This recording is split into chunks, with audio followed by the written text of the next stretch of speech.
This is Daksha from living inside out.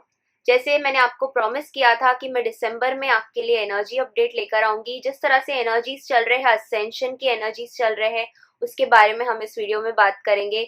और हम 21 दिसंबर को सैटर्न और जुपिटर का जो कंजंक्शन हो रहा है उसके बारे में बात करेंगे। कैप्रिकॉर्न साइन में जुपिटर और सैटर्न का कंजंक्शन हो रहा है।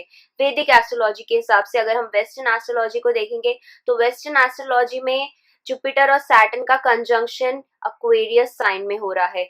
तो अराउंड 1 साइन पीछे चल रहा है हमारा वैदिक एस्ट्रोलॉजी, 23 डिग्रीज का डिफरेंस होता है, इसलिए वहां के और यहाँ के प्रेडिक्शंस थोड़े डिफरेंट हो जाते हैं। तो जब हम प्लैनेट जुपिटर की बात करते हैं, प्लैनेट जुपिटर कैप्रिकॉर्न साइन में मकर राशि में नीच का हो जाता है, डेबिलिटेटेड हो जाता है।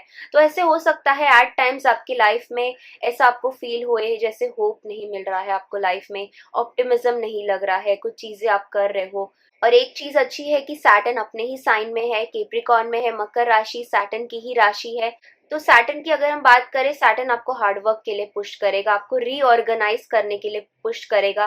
तो ये जो प्लैनेट की एनर्जीज है वो इस तरह से है कि फिर से आपको रीबिल्ड करना है, रीसेट करना है, अपनी चीजों को रीऑर्गेनाइज करना है।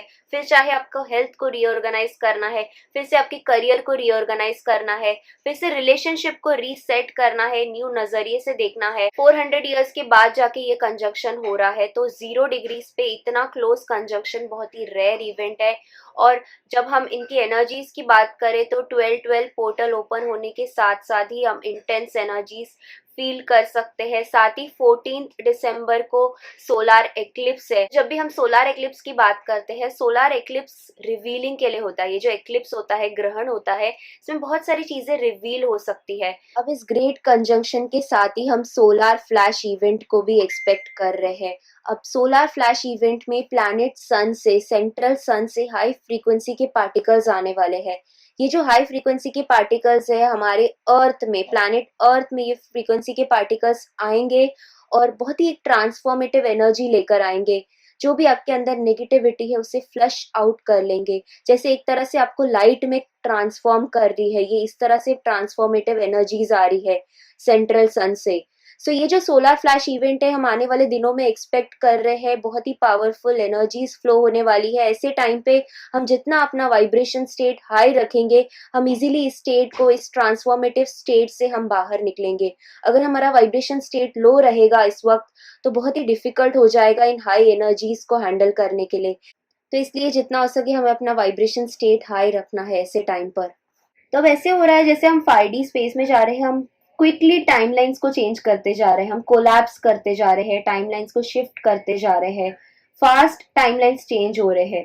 तो बहुत ज्यादा चांसेस है कि आपको ऐसा फील हुए कि जो भी ओल्ड आपकी टाइमलाइंस की बनी हुई चीजें हैं, जो ओल्ड जैसे कार्मिक रिलेशनशिप्स है या कार्मिक जॉब्स, कार्मिक करियर्स, ये जो आपकी चीजें हैं जो आपके ओल्ड सेल्फ से आपने क्रिएट किया था, वो सब फॉल होते जाएंगे। तो ऐसे टाइम पर आप जितना सरेंडर स्पेस में रहोगे उतना आपके लिए अच्छा होगा। हम जितना होल्ड करने की करते हैं ओल्ड चीज़ों को, या अपने कंफर्ट जोन से बाहर नहीं निकलते हैं, होल्ड करके रखते हैं, फिर वो सिचुएशंस से हम बाहर नहीं निकल पाते हैं। तो अगर कुछ ऐसे अटैचमेंट्स आपने होल्ड करके रखी है अपनी ओल्ड सेल्फ से, या ओल्ड चीज़ों से, या ओल्ड रिलेशनशिप से, तो वो भी आपको रिलीज करना है। तो एक बार अगर आपका कार्मा कंप्लीट हो जाता है, कार्मा इसलिए ही होता है जैसे हम उस लेसन को लर्न कर ले। एक बार हमने उस लेसन को लर्न कर लिया, वो कार्मा हमने कंप्लीट कर लिया, उसके बाद हमें उन चीजों को रिलीज कर लेना है। तो एक तरह से अभी ऐसा हो रहा था कि 2012 से लेके 2020 तक आप जैसे एक कुकून के स्टेट में थे, जैसे एक मेटामॉर्फोसिस हो रहा था, आप कैटरपिलर से बटरफ्लाई में ट्रांसफॉर्म होने का आपका प्रोसेस चल रहा था। तो अब फाइनली 2020 के बाद आपका टाइम आ गया है कि आप ब्यूटीफुल बटरफ्लाई में आप अपने आप को कन्वर्ट करो, आपके विंग्स के साथ आप एम्बॉडी करो अपनी 5D स्टेट को। तो एक तरह से न्यू वर्ल्ड खड़ा है, अभी आपको एकदम दिखने आएगा ये जो न्यू वर्ल्ड खड़ा है, एकदम स्प्लिट हो रहा है। अब इस वक्त जो टाइम चल रहा है एकदम स्प्लिट आपको दिखने आ रहा है।